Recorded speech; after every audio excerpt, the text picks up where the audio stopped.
There are various surface electromyography, abbreviated to SEMG, analyses comparing different biceps exercises.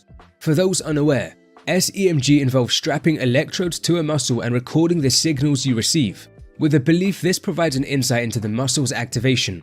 In fact, you may be aware that various content creators online may have used their own personal SEMG equipment to compare different biceps exercises. But how useful is this? Firstly, here's a table summarizing the results of all the published official and unofficial SEMG studies comparing different biceps exercises. You can see the analyses were quite different, and there are some conflicting findings. For example, this study found slightly higher SEMG recordings during a straight barbell curl versus an easy bar curl. Yet another study observed similar SEMG recordings between the easy bar curl and straight bar curl. If you've followed this channel for a while, you likely know that I'm highly critical of using SEMG to specifically compare different exercises, for the reasons nicely presented by two papers by Vygotsky and colleagues. SEMG is simply not a validated way to predict muscle hypertrophy, and it has numerous potential pitfalls.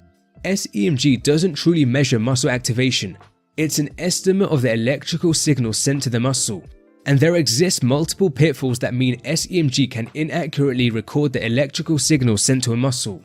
We have instances where SEMG data conflicts with the research that actually measures muscle hypertrophy. For example, we have some SEMG data finding during a squat, there's high SEMG recordings from the rectus femoris part of the quadriceps.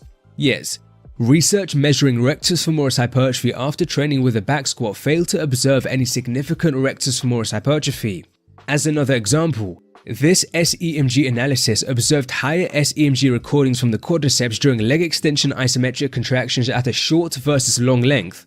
Yet, research finds greater quadriceps hypertrophy after training with leg extension isometric contractions at a long versus short length. Due to these reasons, I simply don't believe it's justified to use SEMG data to recommend what may be the most favorable biceps exercises. It's worth noting there are certainly other valid uses of SEMG that aren't directly related to muscle hypertrophy, so I'm not saying surface electromyography is a useless piece of equipment. Rather, it just doesn't appear to be useful for comparing different exercises for muscle hypertrophy.